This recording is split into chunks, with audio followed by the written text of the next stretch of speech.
Tentang apa? Apa makna cinta? I love you. Ini nyewanya sudah habis ya, dikembaliin ke... Ya ampun, sewanya sampai jam berapa ini dibalik-balikin lagi?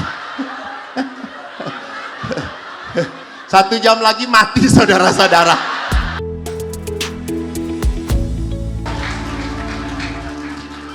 Salve semuanya. Yang terhormat Monsinyur Vitus, teman saya beda nasib. Memang Bapak Ibu, kalau Tuhan sudah punya rencana itu Tuhan pasti sudah menyiapkan. Monsinyur Ruby ini, beliau ini masuk kelas A1 IPA. Anak-anak yang punya otak. Saya A3, anak-anak yang punya pantat. Monsinyur Vitus ini selalu kalau saya masuk ngelihat kelas A1, selalu sedang belajar. Menghadapi buku pasti. Saya di kelas menghadapi marning. Jagung tersebut gitu ya. Dan kalau berdoa, kalau misa, Monsinyur ini memang sangat serius. Itulah sebabnya Keuskupan Padang mendapatkan Monsinyur yang terbaik dari Tuhan. Selamat melayani Monsinyur, umat-umat yang agak teler ini. Saudara-saudari yang terkasih, saya berbagi tugas dengan Monsinyur. Monsinyur Vitus ini pinter sekali ilmu kitab sucinya, pandai, ahli Taurat. Ahli Taurat kan ada yang benar juga gitu ya. Nikodemus. Tapi Monsinyur makanya akan menjelaskan kerahiman ilahi dalam tradisi-tradisi kitab suci. Saya akan berbicara tentang kerahiman ilahi dalam praktek pastoral keluarga. Saya memang tidak berkeluarga, jangan doakan saya. Saya kebetulan sekolah di Family Ministry di Filipina, memperdalam tentang counseling keluarga. Waktu saya awal-awal saya berpikir itu menjadi pastor berat sekali karena tidak kawin. Betul Pak, wah kawin itu kan sesuatu yang bagus banget. Orang menikah, jatuh cinta. Siapa yang tidak pernah jatuh cinta? Monsinyur pernah jatuh cinta ya pasti ya.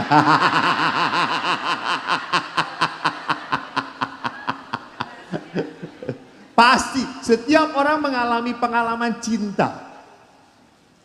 Lalu setelah saya ikut kuliah, saya akhirnya berkata, yang paling berat itu hidup berkeluarga. Berat banget.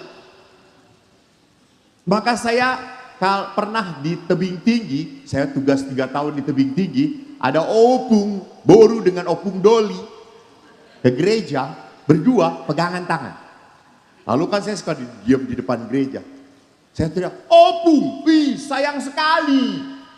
Apa Romo? Itu pegangan tangan. Ah ini bukan sayang, takut jatuh ini.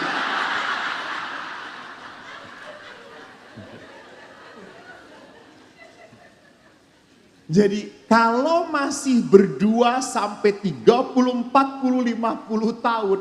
Wah saya itu kagum, hebat. Kok bisa? Kok bisa? Karena orang yang dicintainya sama. Sama tapi sifatnya makin menyebalkan.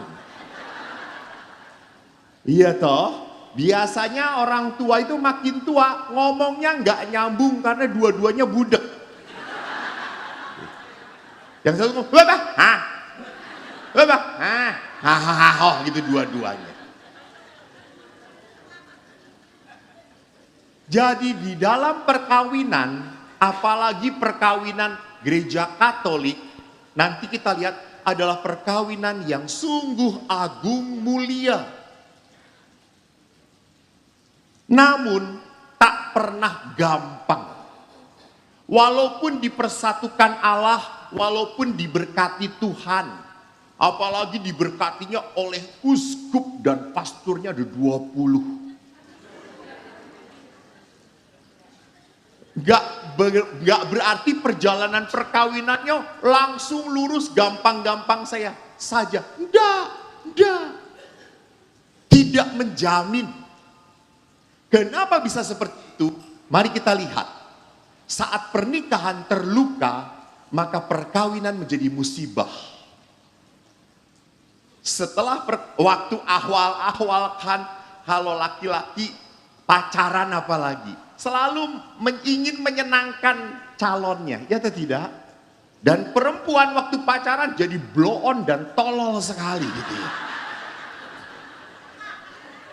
Mau aja ditipu sama laki-laki gitu ya. Kan kalau di Sunda itu kan laki-laki menyebut ke perempuan teteh. Kalau laki-laki disebutnya AA. Saya itu kalau ndak ada tugas retret Monsinyur, lihat orang pacaran. Karena saya nggak boleh pacaran lagi. Kalau udah pacaran tuh lucu mereka berdua. AA, apa teteh? AA, indah ya. Ikan bersama teteh. AA mah gitu, Teteh, kenapa kok teteh aneh ya? Kenapa sih AA? Iya, saya lihat teteh makin cantik teteh teh ya. Saya di sebelahnya suka ngomong, bohong.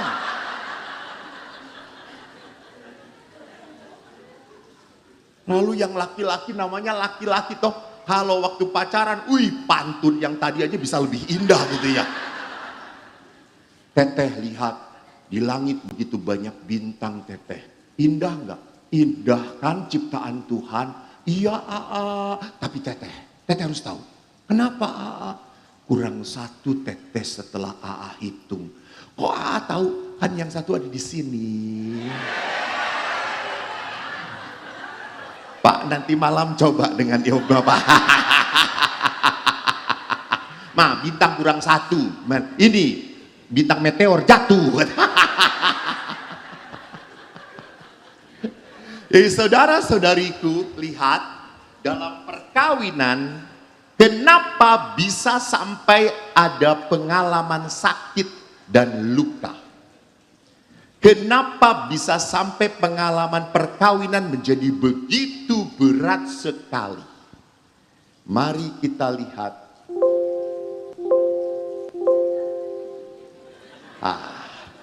Karena dalam perkawinan, saudara-saudara, orang mau kawin itu punya high expectation, punya mimpi, punya harapan. Ya kan? Kalau kawin dengan dia, wah pasti saya akan dibahagiakan. Dia sayang banget. Waktu diajak ngomong pun wajahnya begitu indah, penuh pengertian. Dan dia selalu natap saya dengan kagum. Pasti nanti setelah nikah, wah dia sayang banget. Akan selalu memeluk aku. Mimpi. Sebentar, harapan. Iya atau tidak? Iya toh. Suami juga, itu calon istri saya baik banget. Gak banyak omong. Gak banyak solek. Kelihatan kemana juga sederhana, cuma pakai plastik kresek lah kamu. Nggak menonjol, nggak menor-menor, dandanannya bersahaja. Harapan, mimpi. Dan kita low preparation, sedikit persiapan. Bapak Ibu kan paling pacaran paling lama 3-5 tahun, betul atau tidak? Setelah itu langsung kawin, udah gak tahan lagi coy.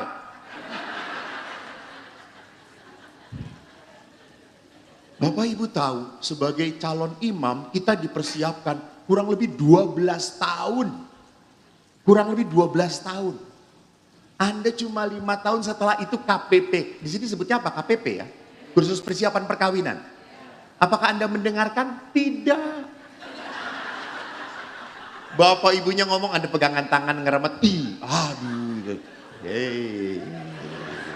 Nanti gitu ya? Iya dong. Suami yang taat pasti. Kampret semua ini gitu ya.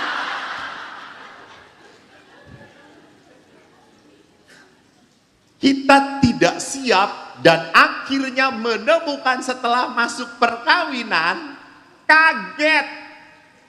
Karena setelah perkawinan aslinya keluar. Ngomongnya ketus lah gitu ya. Ini depan, udah. Ngapain? Kopinya mana? Ambil sendiri. Hai, dulu kau baik. Dulu. Itu iklan namanya. Ya. Kita kaget kok seperti ini, kok seperti ini. Maka kenapa akhirnya dalam perkawinan begitu banyak hal-hal yang menyulitkan perjalanan perkawinan daripada memudahkan. Kan saya pernah di Helena. Misa pagi, saya kaget ada seorang muda yang selalu misa pagi. Setelah misa pagi, masih doa pribadi. Saya tuh kaget. Lalu setelah misa saya datengin dia. Nak, rajin sekali kau misa. Ya sekalian bekerja Romo. Habis dari sini langsung ke kantor. Hebat. Emang kenapa kamu rajin misa pagi? Sedang novena permohonan Romo. Permohonan apa? Dapat jodoh Romo. Oke, saya doakan. Anda tahu yang terjadi. 1 tahun kemudian dia tidak ada lagi. Tidak pernah ke gereja. Pas hari Minggu saya ketemu dia. Terus saya bilang, hei kamu enggak pernah ke gereja lagi pagi-pagi setiap hari. Iya Romo, cukup hari Minggu aja. Kenapa udah dikabulkan ya? Iya. Udah dapat jodoh? Sudah. Jadi nggak doa lagi? Belum. Dia lupa. Pada saat mau cari pasangan dia berdoa. Setelah punya pasangan nggak berdoa lagi. Salah. Justru setelah menikah harus banyak berdoa. Kenapa? Karena yang engkau kawini beda dari mimpimu.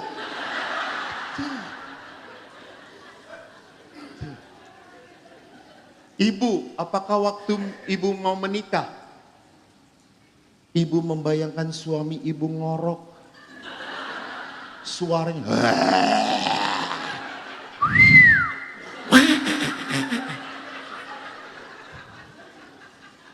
lebih baik di kuburan daripada bersama pasangan gitu ya. Suaranya nggak jelas seperti itu. Ada beberapa ibu bahkan saking nggak bisa tidur itu ditutupin bantal suaminya gitu teh. Kok tega? Saya nggak bisa tidur. Lalu ditendang suaminya. Bapak, saya dulu tidur. Nunggu saya tidur. Jadi bapaknya tuh, udah tidur belum?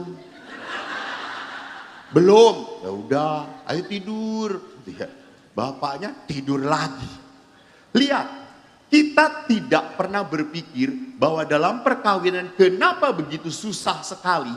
Kita harus sadar, Bapak Ibu, bahwa yang disatukan oleh Tuhan adalah orang yang punya perbedaan. Laki perempuan beda banget. Coba kalau laki-laki punya masalah. Bapak, kalau bapak punya masalah, bapak diem atau cerita? Diam. Itu bapak-bapak. Ibu-ibu kalau punya masalah cerita atau diam? Pasang status di IG. Istri teraniaya.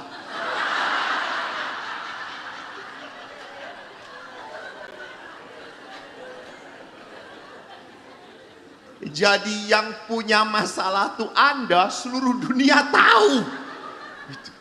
Wanita kalau punya masalah ndak mungkin diam.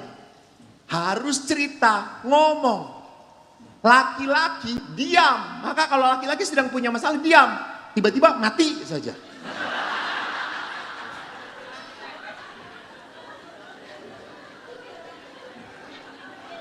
Maka sekarang bayangkan istri yang banyak ngomong, laki-laki yang diam.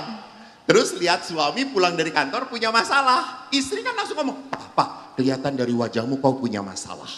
Kelihatan. Ayo ngomong, istrimu, ngomong, bicara." Lalu suami akan berkata, "Iya mah, aku punya masalah." Tuh kan, apa masalahnya? Kamu.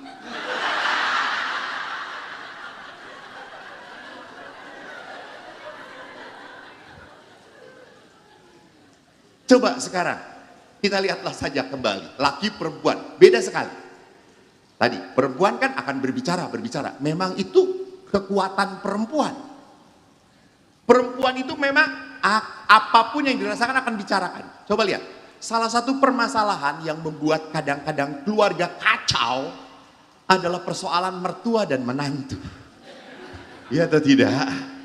Maka pasangan yang paling bahagia adalah siapa? Yusuf dan Adam dan Hawa, karena tidak punya mertua. Saya pernah tanya kepada seorang gadis, "Kamu kalau cari suami yang seperti apa?" "Saya akan cari suami yang papa mamanya udah meninggal. Biar gak punya mertua." Oh maaf, di Riau ini mertua menantu masalah atau tidak? Masalah. Anda kalau berbohong, Tuhan tahu loh Tuhan. Biarlah malaikat maut datang pada mereka kalau berbohong. Pasti kan? Tar dulu dengerin. Mertua menantu. Sekarang pertanyaan saya. Mertua mana? Laki atau perempuan yang selalu mengeluh tentang menantunya, tentang anak-anaknya, cara mendidiknya. Gue belum tanya, cara mendidiknya, jengkel kepada cara menantu kayak gini. Mertua laki atau perempuan? Lebih keras? Garis bawahin ya. Mantu mana yang mengeluh tentang mertuanya, tentang mamanya, mertuanya tabur tangan, cerewet banget. Mantu laki atau perempuan? Jadi yang membuat masalah adalah selesai masalah kita.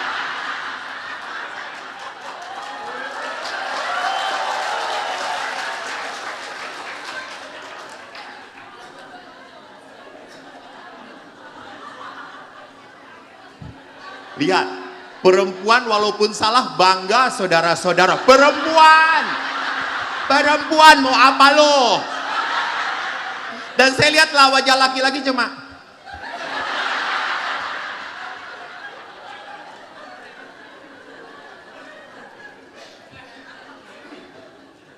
perempuan.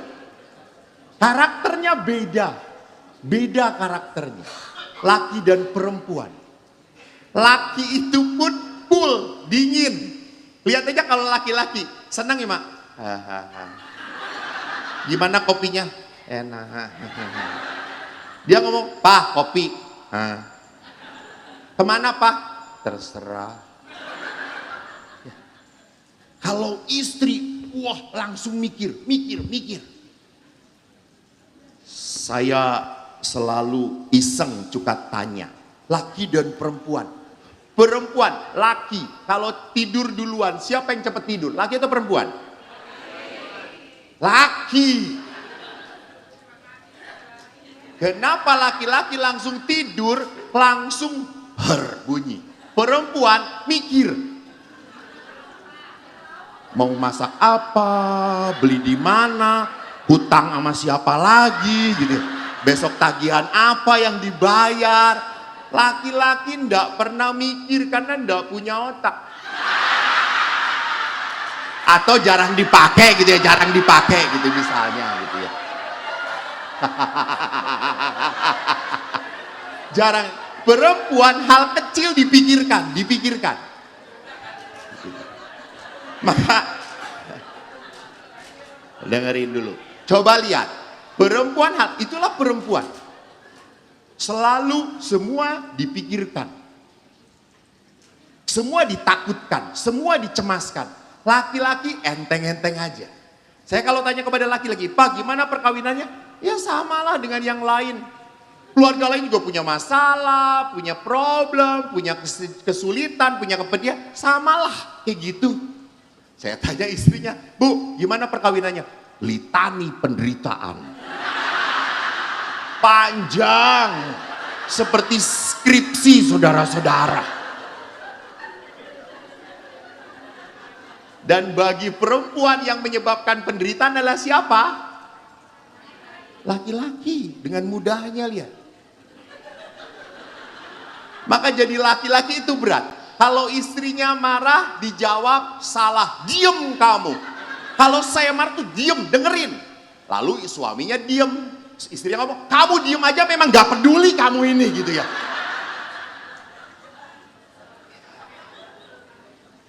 Jadi perhatikan, semua serba salah. Maka beberapa laki-laki berkata apa? Lebih baik saya mati aja pastor. Jadi laki dan perempuan berbeda. Kedua, beda agama. Memang di gereja, beda agama, beda gereja bisa diberkatin, bisa. Beda agama harus dapat dispensasi. Beda gereja, izin. Hanya jangan pernah lupa. Kan kami udah cinta Romo berbeda agama. Oke. Ada yang beda gereja, setelah menikah, dia sedih. Patung Bunda Maria, Rosario, patung Yesus harus keluar dari kamarnya. Karena pasangannya Kristen tidak terima patung penyembahan berhala. Mati ndak. Waktu pacaran sih baik-baik saja. Oke.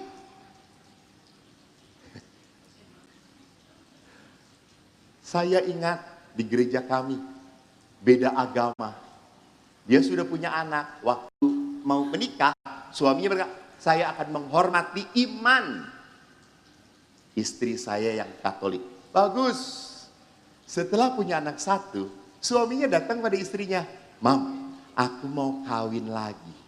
Tidak boleh, dalam gereja Katolik tidak boleh. Kan elu yang Katolik, gua kan nggak Katolik. Istrinya marah datang pada saya. Romo, suami saya mau menikah lagi. Kan gak boleh di gereja. Gak boleh. Tapi dia mau menikah. Dia Katolik bukan? Bukan, dia sudah. Seringkali tidak dipikirkan. Dan biasanya masalah menjadi muncul pada saat punya anak. Ayo, anak ikut agama siapa? Saya punya keponakan, adik saya menikah dengan muslim. Dia kalau ikut bapaknya, Allahu Akbar. Ya Allah. Dia lihat ikut ibunya, dalam nama Bapa, Putra dan Roh Kudus. Pernah makan dengan saya, langsung saya berkata, dalam nama Bapa, Putra dan Roh Kudus, Allahu Akbar. Dia berteriak, woi salah, oh ya amin. Kata dia gitu.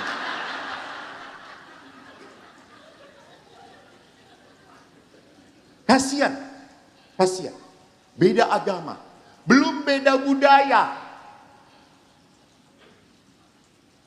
Suaminya Batak. Istrinya Solo, Jawa. Matilah itu perkawinan. Bapak yang baik, kita pergi kemana? Terserah kamu, Pak. Kita mau kemana saja, boleh. Gaya bicara berbeda. Orang Batak straight to the point. Orang Jawa muter dulu. Ngomongnya muter. Itu budaya. Beda visi hidup perkawinan. Misalnya, orang Batak, bagi orang Batak membangun keluarga, itu yang penting 3. Asangapon, Hamoraon, Hagabeon. Harus itu semua. Dan anak harus laki-laki. Mati lu. Kalau tidak diberi anak laki-laki bagaimana? Itu lihat saudara-saudara. Pak, yang ngomong ibu-ibu, jangan ngomong ibu-ibu. Saudara-saudara, setan bekerja di mana-mana, saudara-saudara, ingat ya. Walaupun ada bapak uskup, tetap setan menembus dalam hati wanita. Kawin lagi.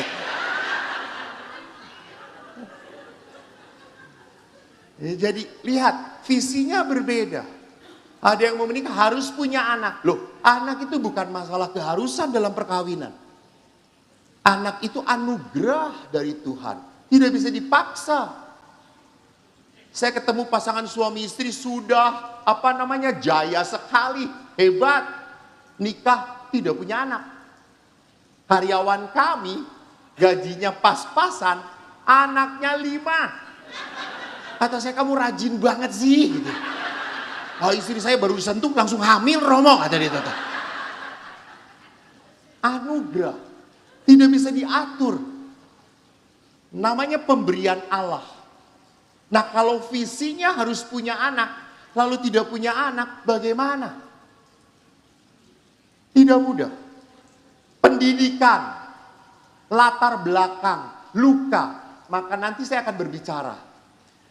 Begitu banyaknya perbedaan di dalam sebuah perkawinan, dan Bapak Paus dalam Amoris Laetitia mengatakan apa? Ketegangan juga timbul di dalam budaya sekarang, budaya yang individualistis. Yang penting saya. Banyak sekali pasangan suami istri datang kepada pastor. Pastor, saya sudah tidak bahagia lagi kawin dengan pasangan saya. Saya tidak bahagia lagi. Dia sudah tidak mau melayani saya lagi. Dia sudah tidak cocok dengan saya. Dia sudah egois. Dia tidak pernah mikirin saya lagi. Lihat. Di dalam budaya individualistis, saya menekankan diri saya. Yang penting saya bahagia. Maka pernah ada sebuah penelitian bagus loh. Nanti kita lihat. Amoris Laetitia Bapak Paus mengatakan cinta perkawinan akhirnya cinta seperti orang anak. Harus dibahagiakan. Kamu tuh harus ngerti saya. Para istri pernah cerita, Romo saya jengkel banget ya. Suami saya tuh di depan suami udah gini-gini. Aduh. Suami saya cuma ngomong, sakit ya mah? Pegel ya? Iya, sama. Saya juga pegel. Itu kan modus ingin disentuh. Ingin dipegang. Tapi suami pekok. You know pekok. Lawan dari peka itu pekok. Nggak ngeliat tanda-tanda. Istri sesuatu sedih gitu ya. Nangis. Aduh ini nangis. Lalu suami kayak gitu aja nangis. Udah nggak perlu. Itu sudah waktunya Tuhan. Biar mati saja.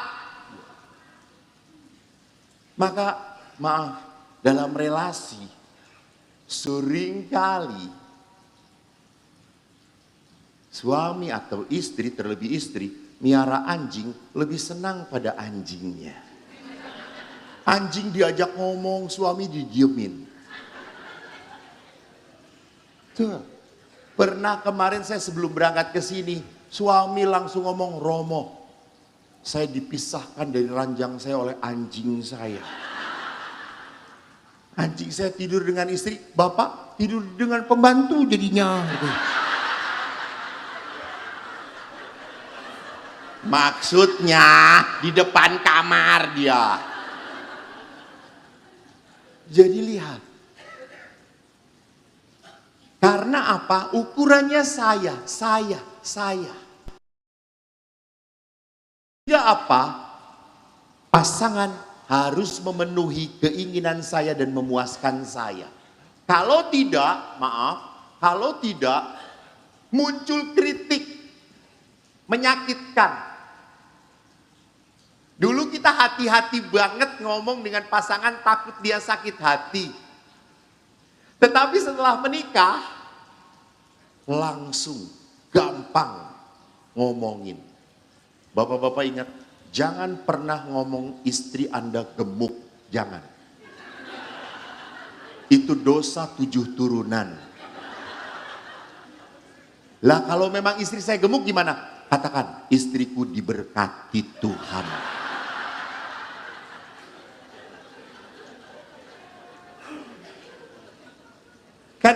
istri itu kan, suami itu mau ngelucu, tapi ngelucunya nggak enak gitu ya. Jengkelin gitu. Pahit. Nggak lucu tahu, nggak lucu. Saya pernah retret pasangan suami istri di Pratista. Saya ngomong, suami istri jalan, berdua. Nikmati saja berpegangan, pacaran lagi. Ngomong jangan, hanya pegangan, diem, nikmati. Tapi namanya perempuan, enggak tahan. Dia jalan dengan suaminya. Di rumah kami itu kan ada bebek. Lalu istrinya iseng, papa, lihat bebeknya lucu ya. Lalu suaminya, iya gendut kayak kamu. Ributlah mereka akhirnya. Tuh kan kamu selalu menghina aku, ribut jadinya.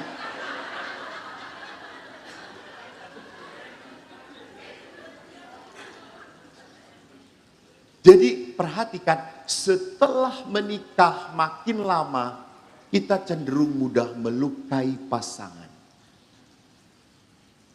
Bapak waktu pacaran berani kentut di depan pacar?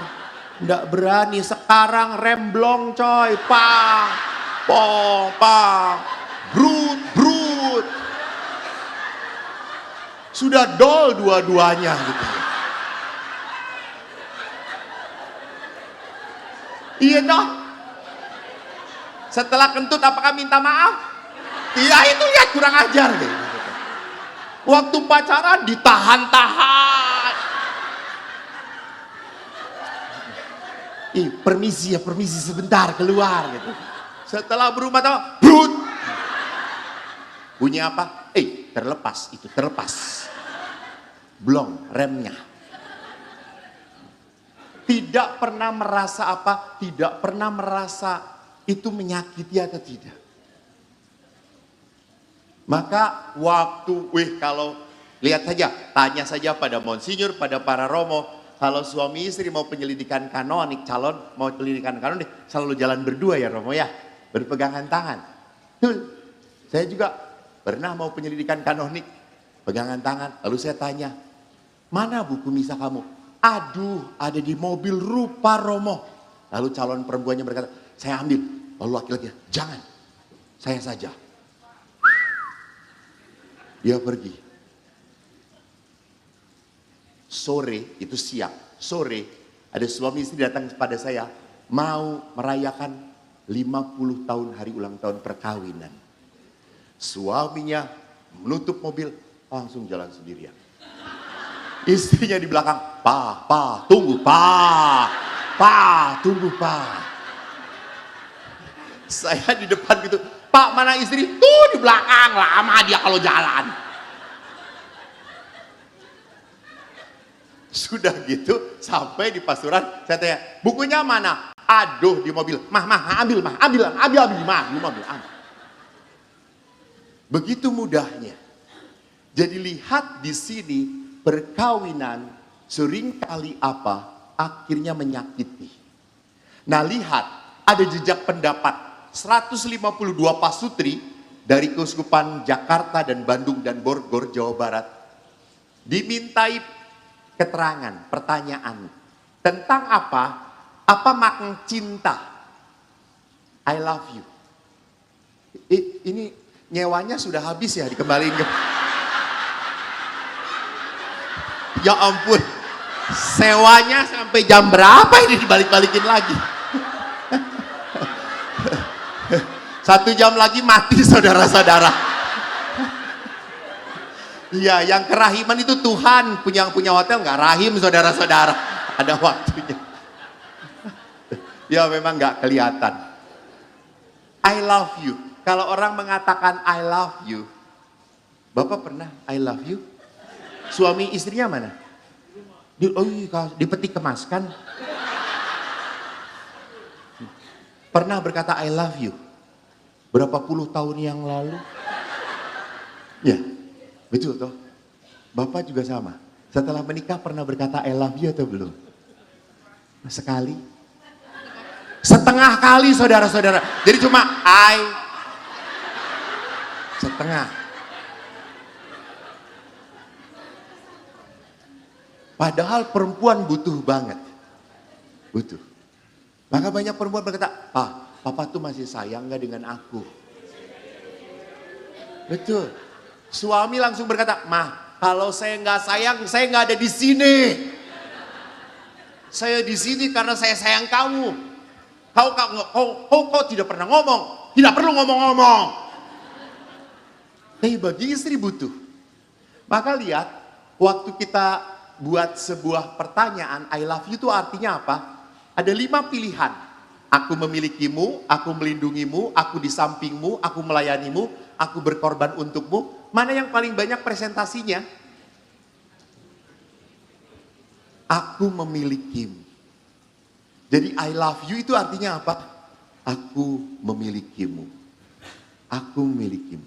Lalu cinta itu artinya apa? Ada 4, pengorbanan, perlindungan, perhatian, kasih sayang, atau hubungan seksual. Mana yang paling banyak? Perhatian, kasih sayang, memperhatikan. Jadi analisanya lihat, mayoritas orang mengatakan I love you itu artinya apa? Kamu punya saya. Jangan macem-macem. Kamu nengok kiri kanan ada main, set, mati.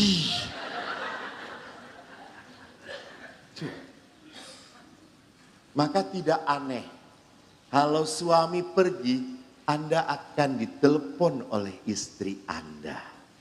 Why I love you. Tapi saya bisa ngelihat bagaimana suami kalau udah nerima telepon istri. Ditanya, tring. Halah, siapa Pak? Kapolda. Dan rem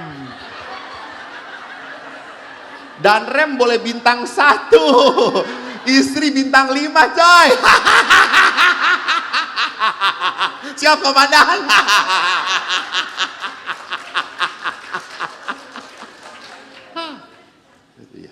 Jadi pada saat itu juga kalau ditelepon enggak, iya nanti deh, iya sebentar lagi, iya udah ya. Itu kelihatan ditelepon sama pasangannya. Tetapi kalau diteleponnya tring, dia pergi menjauh. Pasti sama pastor paroki.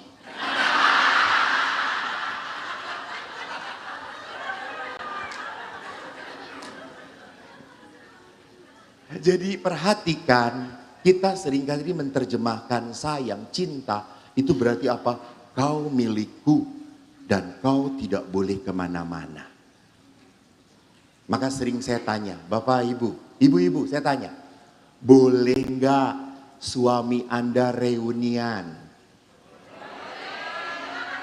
Ya, boleh ya, terjadi perpecahan saudara-saudara.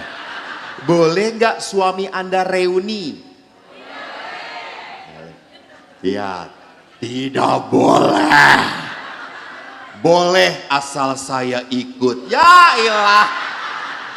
Itu sih memindahkan masalah gitu ya.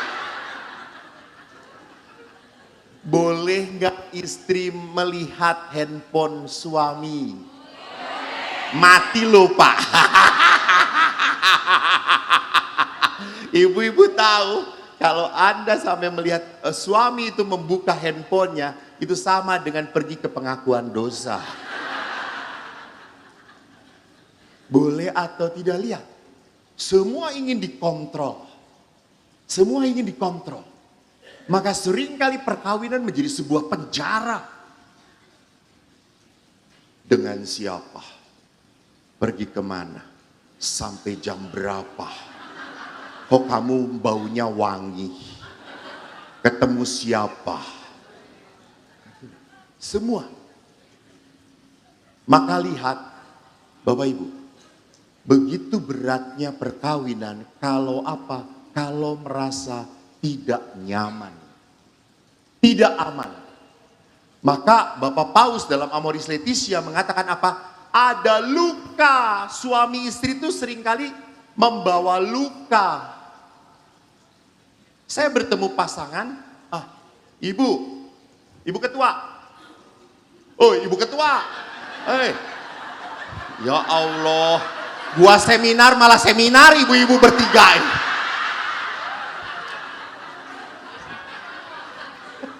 Ibu ikut seminar saya atau buat seminar sendiri? Bu, timekeeper saya siapa? Yang mengingatkan waktunya tinggal berapa menit lagi. Tolong diingatkan ya Bu ya.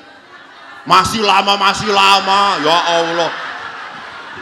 Pastor aja dianiaya, apalagi suaminya, lihat tuh. Pak, saya katakan kepada Anda semua turut berduka cita ya Pak ya.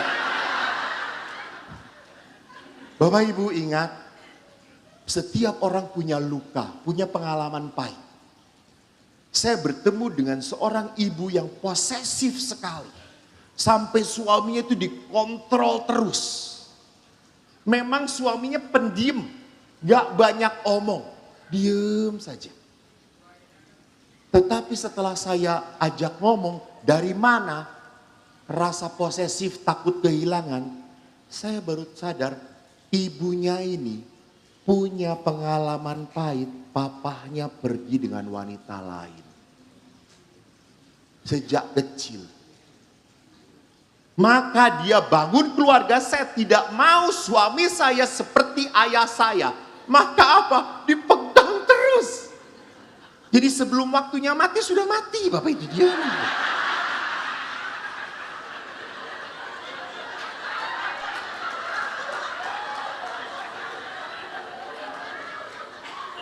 Kasihan banget gitu ya. Iya. Diserap. Luka. Dan jangan pernah lupa, luka itu pengalaman sakit mempengaruhi kita dalam berelasi. Saat kita kecil, merasa bahwa ayah saya keras pada saya. Kadang ayah saya kan keras, disiplin. Saya itu paling takut dengan ayah. Ayah saya itu cuma ngomong, "Kak," saya langsung diam. Langsung gak pernah berani natap ayah saya. Saya takut. Ayah saya keras. Salah, hajar. Saya dipukul. Ayah saya tentara. Saya tidak bisa ngadu karena zaman dulu belum ada Kak Seto. Perlindungan anak-anak. Jadi saya takut sekali. Apa yang terjadi? Adik saya pun sama. Maka pada saat kebetulan saya tidak punya anak. Adik saya mendidik anaknya keras.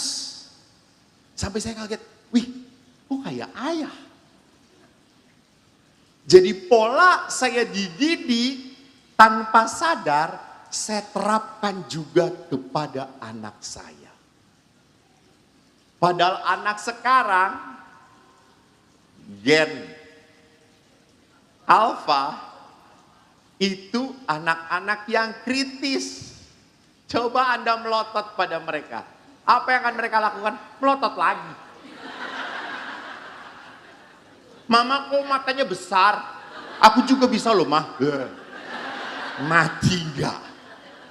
Gen alfa.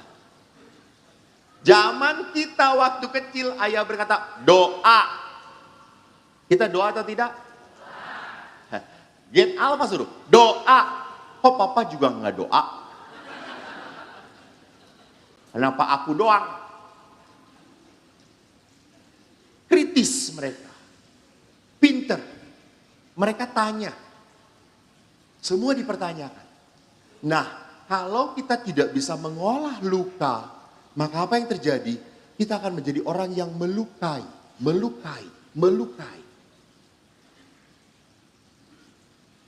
Bahkan dalam direlasi, luka itu bukan masalah masa lalu. Sekarang pun sama. Perasaan kecewa, perasaan sedih, perasaan ditinggalkan, perasaan tidak dimengerti, semua itu ada di dalam pengalaman luka. Dan kalau boleh kita lihat, siapa yang membuat kita terluka? Orang-orang yang punya hubungan batin dengan kita, yang dekat. Kalau Anda cuma terluka dengan pastor parokinya, gampang, novena, 2 bulan lagi juga dipindahin sama uskup. Kalau perlu ke Mentawai.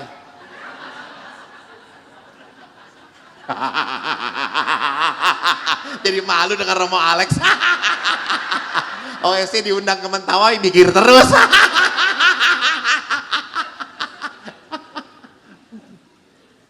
Jadi lihat, hanya orang-orang yang terluka. Bu, lihat, orang yang paling sulit kita maafkan adalah orang yang kita sayangi, menyakiti kita.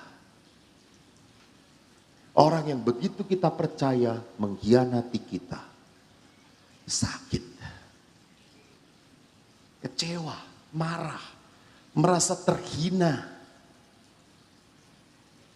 Dan luka itu ditaruh di mana? Lihat, saya lihatkan. Sigmund Freud, saya ingat banget.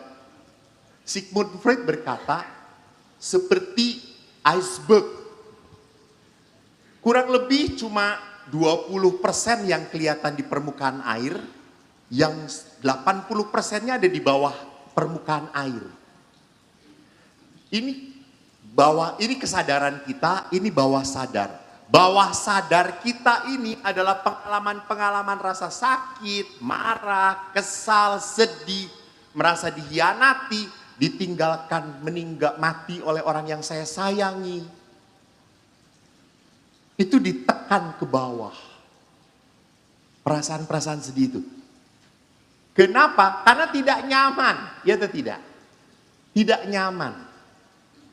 Jadi kalau marah, pura-pura tidak marah. Kan ada orang ya, kamu marah ya? Enggak.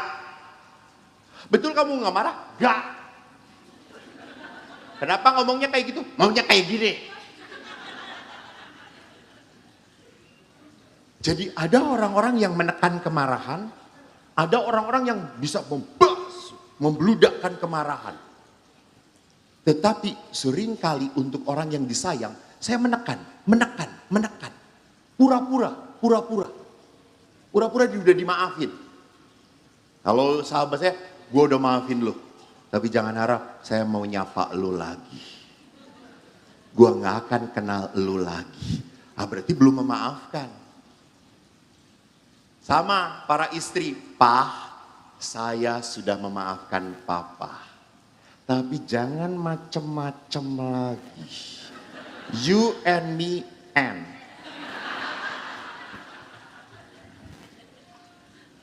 Itu belum memaafkan. Ada seorang suami ketahuan selingkuh 20 tahun yang lalu. Selama 20 tahun setelah selingkuh itu, istrinya selalu ngomong, Papa dulu pernah selingkuh. Jadi kartu truf. Ini suami capek. Diulang-ulang terus dosanya. Seolah-olah wanita ini tidak punya dosa. Lihat, ini pun belum memaafkan. Dia masih tinggal dalam luka. Dia masih tinggal dalam marah. Dia masih tinggal dalam apa? Kesakitan. Dan kalau orang yang diisi hatinya dengan kesakitan, kemarahan, kejengkelan, tak mungkin omongannya omongan yang teduh, menyenangkan, baik, sukacita. Dari tempat sampah nggak mungkin nggak keluar bau. Dari batin yang penuh sampah kesakitan pasti akan keluar kalimat-kalimat yang nyakitin. Maka saya suka sedih. Perkawinan bukannya saling mengasihi, malah saling menyakiti. Maka suami istri sudah seringkali sudah tidak punya rasa lagi. Sibuk masing-masing. Melarikan diri. Kalau orang sudah terluka, dia harus cari hiburan. Apa hiburannya? Drakor. Dracin. Sampai nonton nangis-nangis. Aduh, ganteng banget. Gua mimpi suami saya kayak gitu. Suster nonton drakor Dracin enggak? Enggak ya? Miskin.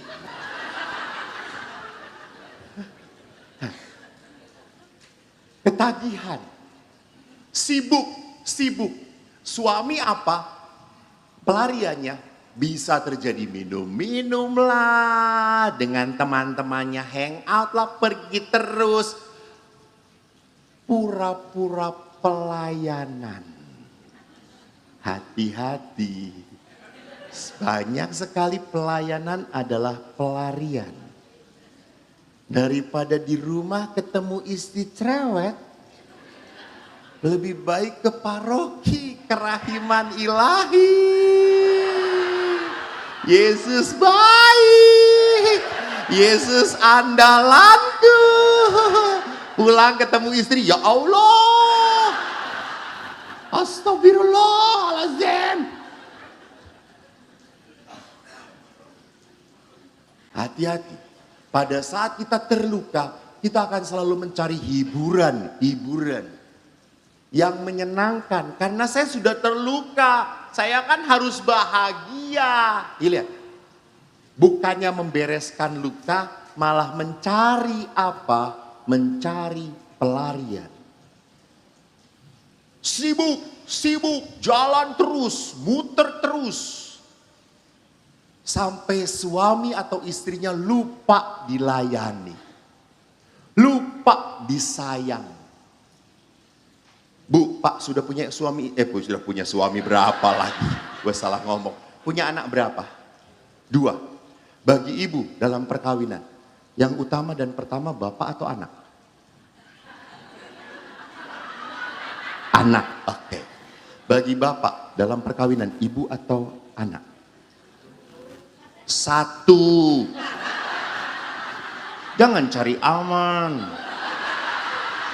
Jangan takut sama istri, di pasuran masih ada kamar. Toh ya apa ya, Romo? Bagi bapak, yang paling utama istri atau anak? Istri. Kok dalam keberatan batin, Mas?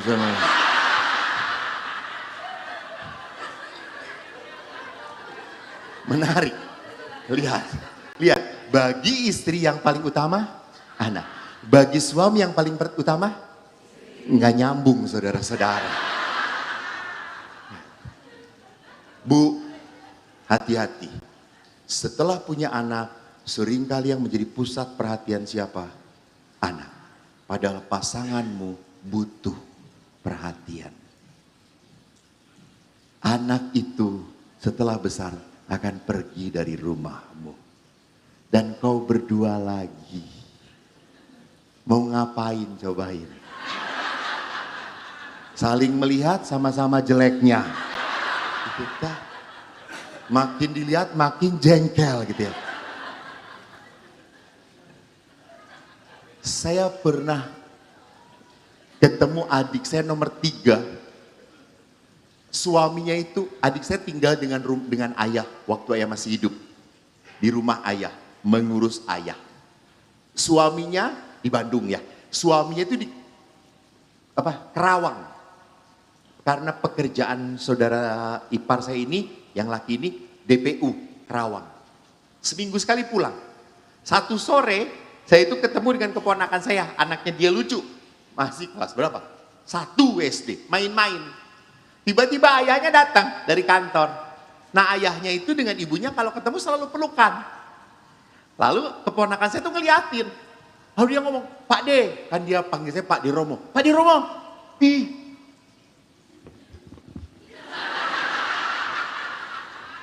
Lalu, terus aku berkata, hah? Terus keponakan saya apa? Dia lari. Berdiri di antara papa mamanya yang sedang pelukan. Dia diam. Kata saya, wow, that is true love. Justru anak itu tidak boleh merebut cinta ayah, tidak boleh merebut cinta ibu. Anak itu merasakan tetesan cinta kehangatan ayah dan ibunya. Itu cinta yang benar. Ini cinta yang benar. Bahwa saya tidak pernah boleh hilang fokus kasih saya kepada pasangan. Anak itu mendapatkan cinta kehangatan dari cinta suami istri. Maka sering banyak anak-anak korban dari ketidakrukunan papa mamanya. Mereka tidak mengalami, tidak melihat. Dan luka itu tadi dilupakan, ditekan. Kalau tidak diolah bahaya. Saya bertemu dengan pasangan suami istri. Istrinya telepon saya. Lalu istrinya ngomong begini, Romo, saya berdua dengan suami saya mau retret. Setelah retret kami akan cerai. Saya tutup langsung. Ngapain retret, capek-capek gue. Dia telepon miss call 10 kali gak gue angkat. Orang Padang kalau nggak salah. Padang, betul. Istrinya orang Padang, betul. Saya ingat, karena lihat Monsinyur Ruby jadi ingat Padang gitu kan. Sampai akhirnya ibunya itu telepon teman saya. Terus dia ngomong, Pastor, ada yang telepon ibu, ya mau retret ya. Dia minta maaf, tolong diangkat. Dia minta maaf. Bener nih, bener. Saya angkatlah kemudian. Bu, mau cerai, saya tutup lagi. Tidak Romo, kami mau retret dulu, nanti terserah Tuhan. Oke. Datanglah suami istri ini. Wow. Suaminya Jawa tulen baik sekali dari wajahnya tuh. Ya ampun, istrinya Chinese Padang, betul. Ini nggak mengada-ngada karena saya di Padang, tidak. Di Kusuman Padang, tidak. Cantik sekali, cantik. Saya jarang ketemu wanita cantik. Yang ini biasa-biasa aja. Karena Pekanbaru. Cantik. Lalu mau cerai. Ceritalah mereka kenapa. Pastor, suami saya ini pilot. Dia kalau udah terbang ya pulang itu kering, pastor, nggak pernah mengekspresikan sayang. Dia tuh trek luar negeri, pastor, kan sebulan baru pulang. Kalau bulan itu Pak pulang, ya aku capek, ya udah. Dia tuh kalau saya minta dipeluk tuh, Pak, kamu udah lama nggak peluk saya. Oh ya lupa, sini. Udah. Dia tidak ekspresif. Ya ampun, saya nggak tahan pastor dengan seperti itu. Dia nggak pernah sayang pada saya. Dia hanya mikirin pekerjaannya saja. Oke Bu, saya pisahkan. Karena kalau nggak dipisahkan, istri banyak ngomong. Suami itu cuma diam, senyum saja. Lalu akhirnya istrinya saya tanya, Bu, ibu tuh cerita dong masa lalu. Romo saya anak tunggal. Oh, papa mama saya itu sayang banget Romo. Setiap hari kami dipeluk, saya tuh dipeluk. Saya SMA masih di pangku papa. Papa kemana-mana selalu memegang saya. Oke, enough, thank you. Suaminya, Pak, Romo saya dari Solo, keturunan keraton. Berapa bersaudara? 11. Ya Allah.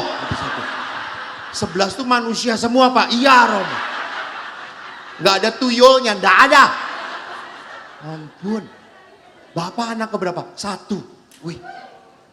Terus saya tanya, Bapak pernah ngelihat papa mama, ayah ibu berpelukan? Gak pernah Romo. Orang Jawa itu tabu. Jadi Bapak gak pernah lihat papa mama pelukan ciuman tapi menghasilkan 11 anak. Dari mana datangnya? Kata saya itu. Gak pernah Romo. Oke. Lalu ayah pernah memeluk? Enggak Romo. Kalau nyuruh mandi ayah tuh pakai kaki. Atus kabeh. Atus kowe. Kamu pernah di pangku sama ayah? Enggak pernah Romo. 1 di pangku 11 yang datang Romo. Oh oke. Lihat. Suami dididik dari kultur yang tidak ada touch, hug, kiss, sentuhan. Istri dari keluarga seperti itu. Setelah nikah otomatis bisa saling mengerti dan berubah. Bahasa kasihnya gak kena. Bahasa kasih perempuan, peluk dong aku. Deketin aku. Saya gak butuh nasihatmu, saya butuh bahumu. Untuk naruh capekku. Suaminya itu, saya tanya, Pak, Bapak bagaimana mengekspresikan saya? Romo saya kalau keluar negeri, saya buat surat. Dan saya tulis, I love you. Saya tanya lagi istrinya. Ibu dapat surat? Dapat. Suaminya selalu ngomong I love you. Terus yang nggak saya jawab. Ya, kampret kan kata saya itu. Ini nggak nyambung. Loh, suaminya pinter dalam ekspresi tulisan, tapi istrinya nggak bisa. Dan itu nggak dianggap sebagai ungkapan sayang. Karena istri nggak membutuhkan surat, gue butuh tangan lo. Gue butuh baumu. Gue butuh dekapanmu. Gitu. Bahasa kasihnya beda. Kenapa? Karena punya pendidikan yang berbeda tadi. Maka di sini lihat, perkawinan kalau tidak ada komunikasi, tidak ada berani untuk saling mengerti, akan banyak harapan tak terpenuhi. Saya yakin, saya tanya dulu, nanti saya kasih hadiah. Yang angkat tangan, ingat jujur, jujur, jujur, jujur. Siapa yang pernikahan terjadi dalam hidup Anda seperti yang Anda impikan sejak awal?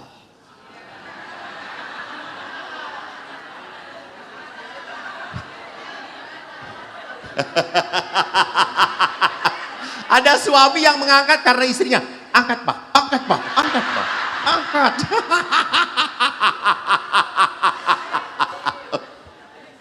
Syukur kepada Allah tidak ada satupun. Banyak mimpi. Maka kalau kita terlalu mimpi ke atas dan kita mimpi di atas itu, apa yang akan kita rasakan? Sakit, kecewa, sedih. Betul atau tidak? Maka bagaimana supaya kita bisa lebih damai, sukacita? Mati deh gue.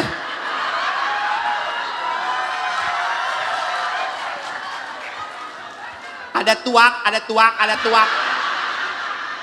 Lizoy, lebih baik kudu dia. Nah, lebih mudah memang melarikan diri. Melarikan diri. Lebih mudah.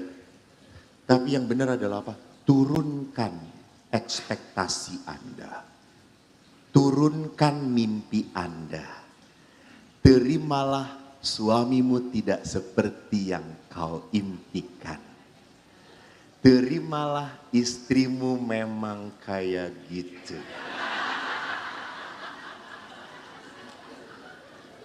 Ingat, istri Anda bukan kaset.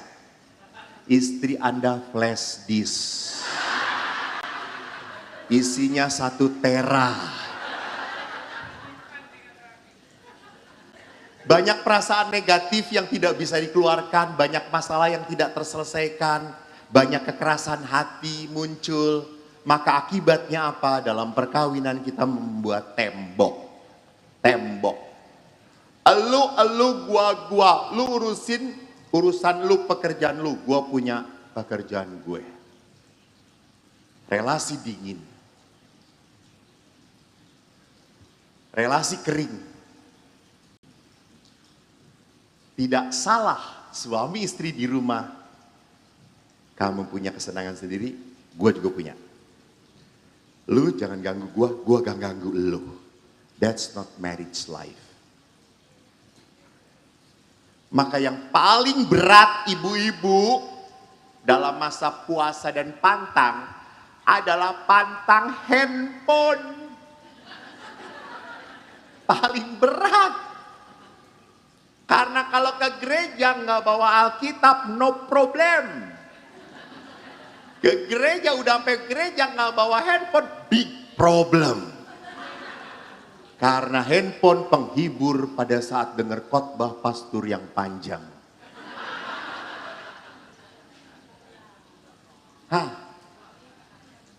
Perhatikan bahwa akhirnya apa? Saya membuat tembok. Maka cinta, apa lawan kata cinta? Apa lawan kata bukan persamaan? Betul tadi. Siapa? Apa Pak? Kecal, keras, sorry. Ya.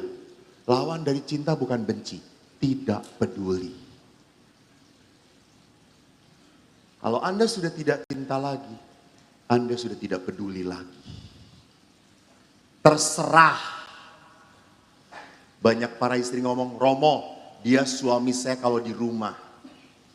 Kalau di luar rumah terserah, gue gak mau pusing. Sudah tidak peduli itu. Sudah tidak mau peduli lagi. Itu tembok. Maka perhatikan, perceraian itu jalan termudah, betul. Tapi bukan jalan terbaik dan benar. Jangan berpikir dengan bercerai, Anda akan lebih baik. Ini masalah ini aja tidak bisa Anda hadapin.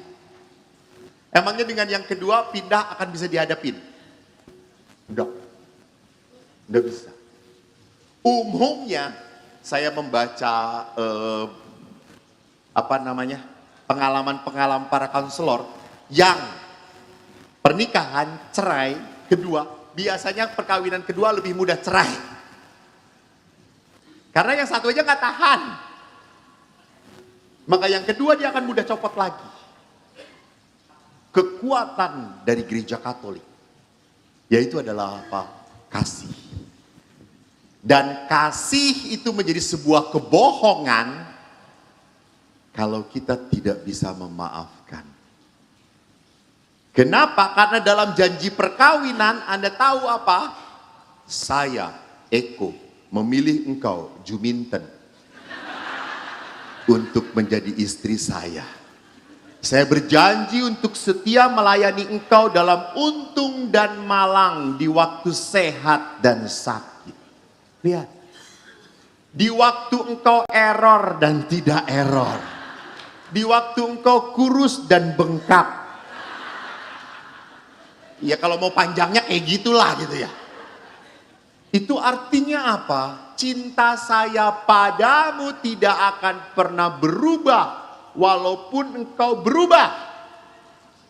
Ya atau tidak? Ini kan berat banget. Berat banget.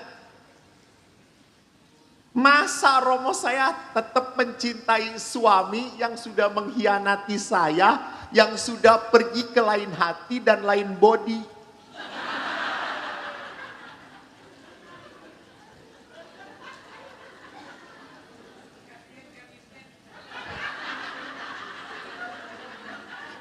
Si ibu ini nanti besok kalau datang lagi suruh pakai helm, saudara-saudara.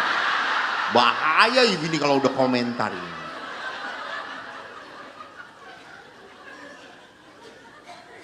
Nah, maka saya ingat sekali Santo Thomas mengatakan perkawinan itu adalah segitiga. The three angel of love.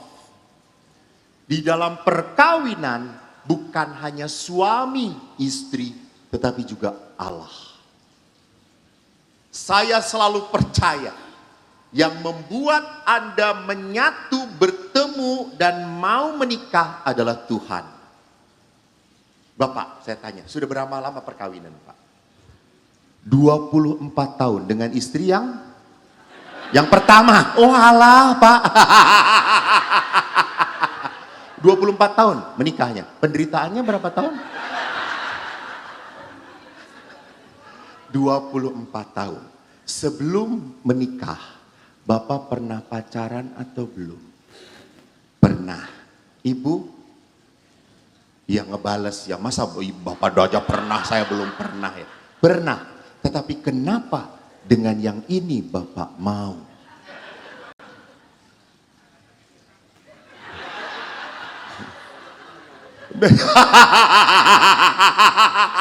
Semoga selamat malam ini apa ya. Bapak berkata apa? Tidak ada pilihan lain. Bapak, Ibu ampunilah suamimu, Ibu. Tapi saya yakin karena Bapak sayang. Dia berbeda dari yang sebelum-sebelumnya. Iya kan? Ini cinta pertama. Jadi belum pernah jatuh cinta. Bodoh banget Bapak ini.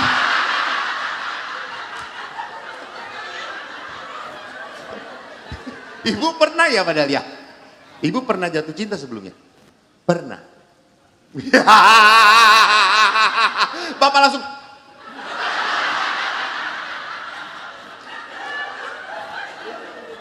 Ya, pasturnya yang memberkati yang berdoa. Ibu, tetapi dengan Bapak, Ibu langsung mau untuk hidup perkawinan. Apa yang menarik dalam diri Bapak? Kalau dulu sih udah jangan ngomong kalau dulu. Apa yang memikat Ibu? Baik, betul. Dulu. Jadi dia tidak baik karena Ibu. Lihat, baik. Pasti ada sesuatu yang menarik dari pasangan. Anda sudah pacaran kok dengan yang ini saya mau menikah. Karena dia percaya. Allah menyatukan cinta Anda. Saya tuh kan memberkati perkawinan berkali-kali. Makanya saya hafal janji perkawinan. Anda nggak hafal cuma sekali. Saya yang menghafal, Anda yang menghayati. Ya iyalah masa gua yang menghayati. Saya dengan siapa Monsinyur? Masa jeruk dengan jeruk?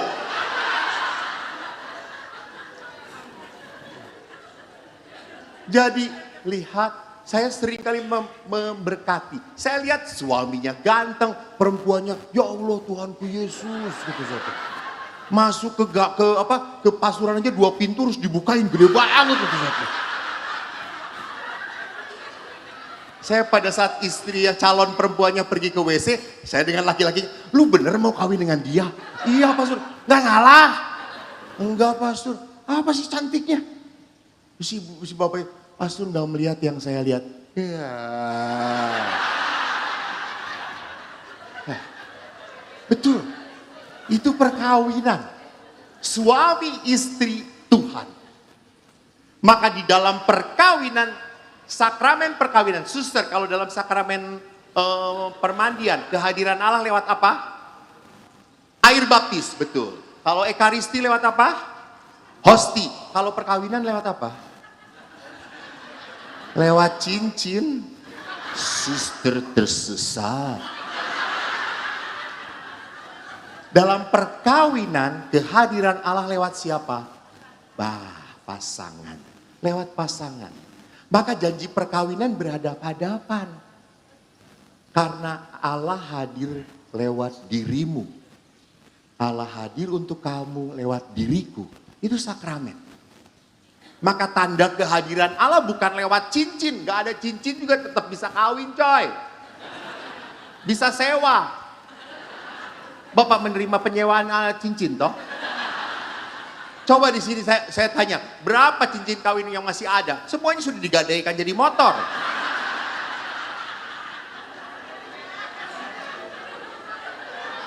Udah ngadong, udah kredit semuanya.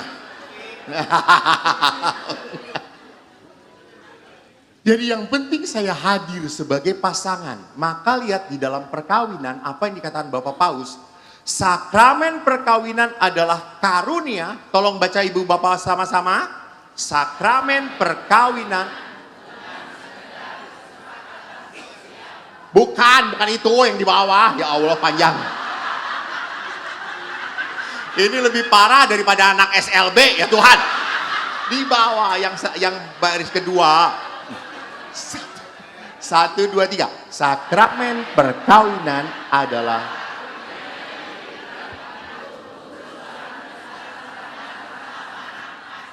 pertama, untuk apa? Pengudusan. Bapak Ibu di gereja Katolik banyak orang kudus? Orang kudus hidupnya seperti apa? Penuh dengan bukan penderitaan, pengorbanan. Kalau penderitaan mah ibu ke bapak. Jelas bapak. Tolong bedakan antara penderitaan dan pengorbanan. Karena tidak setiap penderitaan adalah pengorbanan. Bisa jadi Anda menderita karena bodohnya Anda. Karena salah Anda. Kalau pengorbanan itu dilakukan dengan kesungguhan, kesadaran, demi kebaikan orang itu. Maka para rasul itu berkorban. Banyak berkorban untuk bisa jadi. Maka syarat menjadi orang kudus pertama-tama adalah mati dulu.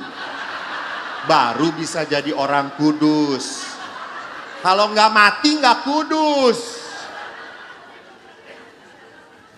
Jadi orang kudus bercirikan apa? Pengorbanan. Jadi perkawinan adalah cara Tuhan untuk Nah, kalau Anda menderita dalam perkawinan, bersukacitalah. Karena itu jalan untuk ke surga.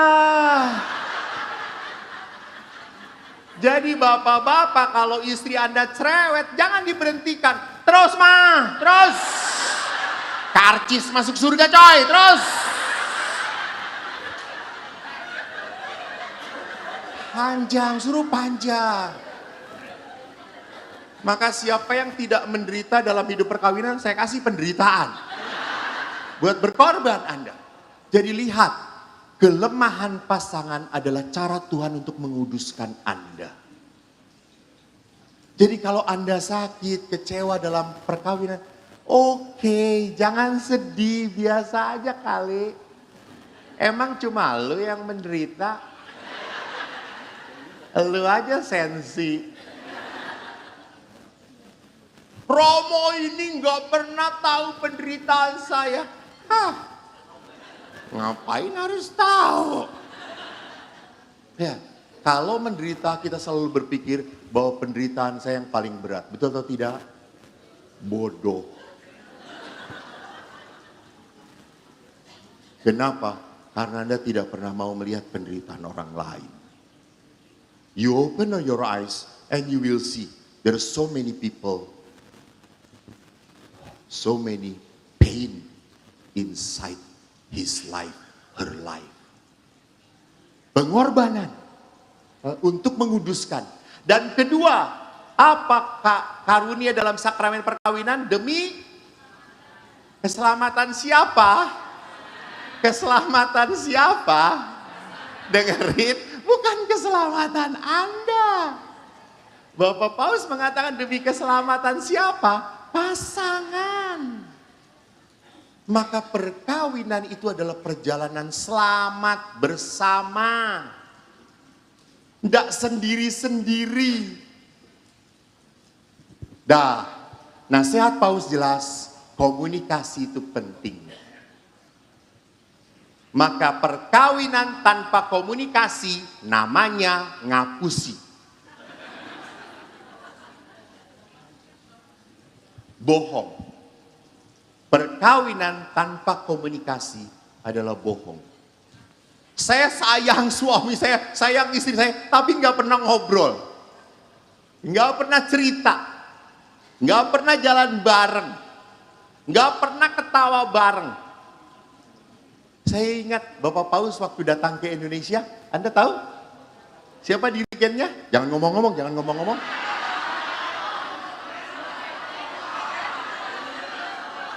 Yang banyak disorot di televisi siapa? Bukan Monsinyur Vitus. Mohon maaf Monsinyur, mohon maaf. Oh belum jadi ya? Udah, sudah. Waktu Monsinyur Bapak Paus datang, Bapak Paus berkata, Faith Hiaso. Apa Faith Hiaso? Buatlah teriakan sukacita di dalam rumah-rumah. Pertanyaan saya, di rumah Anda tetangga banyak mendengar suara tawa atau suara piring terbang?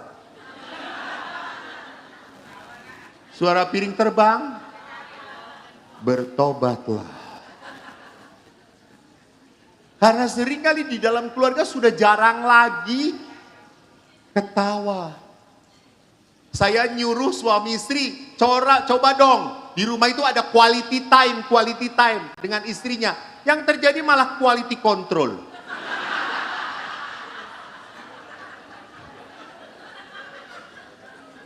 Semua diatur, semua ini salah. Bu, tolonglah. Maha Rahim, belas kasih. Suami kalau datang itu dimarah-marahin terus capek, kasihan. Saya pernah ketemu suami istri, sudah 40 tahun perkawinan, istrinya datang pada, Romo, apa? Tolong doakan, suami saya itu budak. Tolong doakan. Saya datengin suaminya, Pak, kata ibu budak ya? Hah? Kata ibu budak, apa? Bapak nggak bisa dengar? Oh ya, saya mau doakan. Jangan. Kenapa? Ini anugerah dari Tuhan.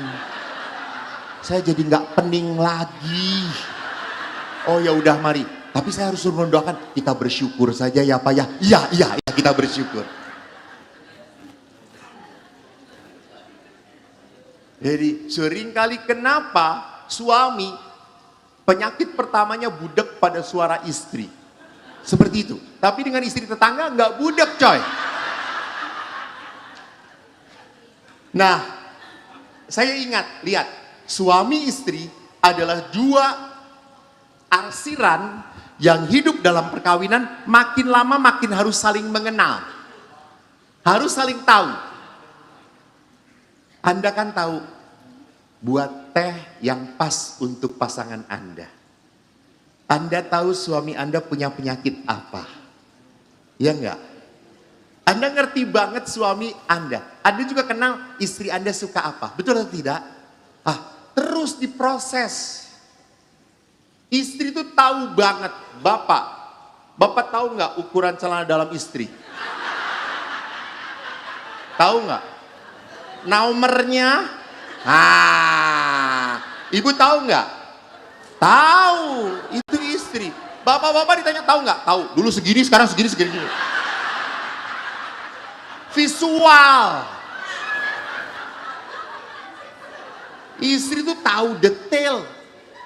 Wong saya ini dapat uang saku, nggak pernah dipakai apa-apa. Sabun ada yang ngasih, odol ada, celana dalam sampai ada yang ngasih. Encim. Romo ini anti selip, kan Romo suka yang anti selip. Ih, tahu kata. Pas dibuka percis nomornya. Saya tanya, tahu dari mana? Ih, kemarin ke ruang cucian. Mana yang Romo Eko? Dia potret saudara-saudara. Terus saya ngomong, jangan jadikan status ya, kata saya. Jadi lihat, suami istri harus semakin mengetahui.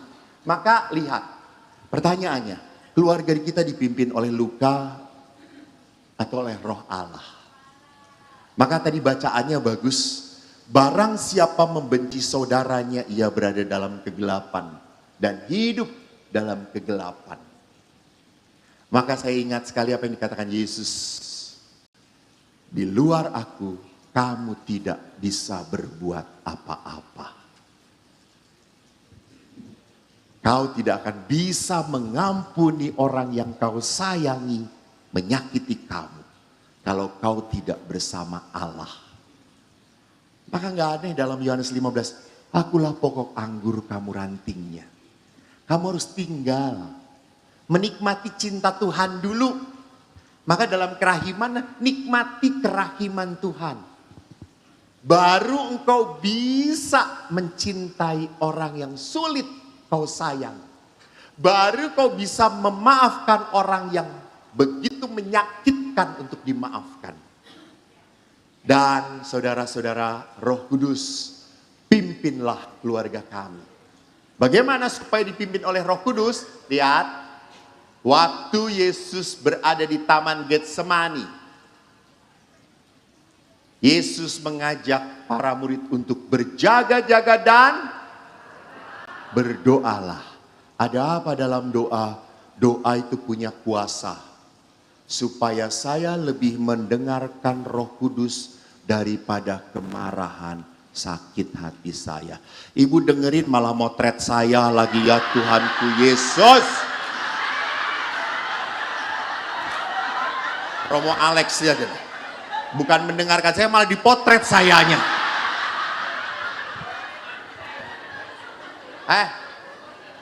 Yang ngomong saya ganteng laki-laki lagi, nggak yang menyenangkan sekali, ya Tuhan.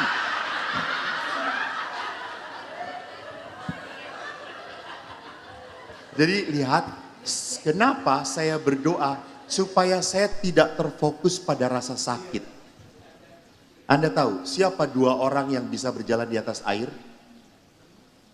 Siapa dua orang yang bisa berjalan di atas air dalam kitab suci? Yesus dan Petrus. Petrus bisa berjalan? Bisa. Waktu dikatakan, kalau itu engkau, biarkan aku berjalan. Lalu Yesus berkata apa? Datanglah. Yesus bisa atau tidak? Petrus bisa atau tidak? Bisa. Tapi pada saat dia merasakan angin ribut, apa yang terjadi? Tenggelam, cemas, takut, apa sih? Ibu Katolik mana sih? Ya Allah. Kaosnya kerahiman ilahi. Gitu. Siapa sih moderatornya? Yang di depannya. Sorry. Oh, bukan dari paroki Samaria ya, bukan ya. Ini dari planet lain, Romo, dari planet lain. Petrus tenggelam. Nah, Petrus bisa berjalan karena fokusnya pada siapa? Yesus. Tetapi pada saat fokus Petrus pada angin ribut, dia tenggelam. Doa harusnya membuat kita terfokus pada siapa? Allah. 2, doa supaya kita tidak berlaku di luar karakter kita. Mata ganti mata, gigi ganti gigi, itu manusia. Tapi pada saat engkau baik pada orang yang menyakiti kamu, kau adalah muridku. Kalau engkau baik dengan orang yang baik, nggak perlu jadi murid Yesus juga bisa. Semua orang juga bisa. Kalau Anda murid-murid kerahiman ilahi, doakan pasangan Anda. Jangan ngomongin pastor parokinya.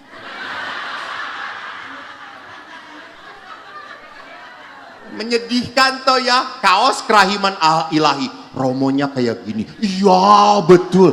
Yesusnya itu tadinya jadi dari gini, jadi begini saudara-saudara.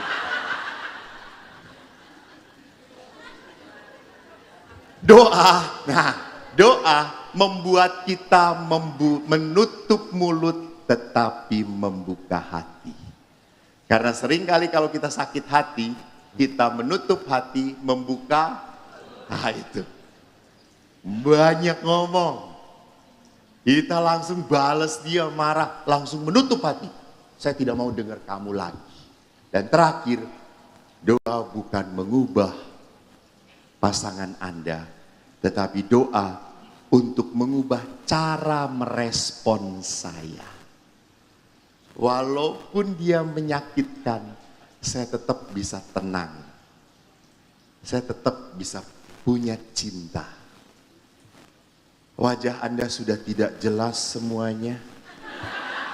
Antara di surga dan di neraka. Apalagi lihat Bapak itu.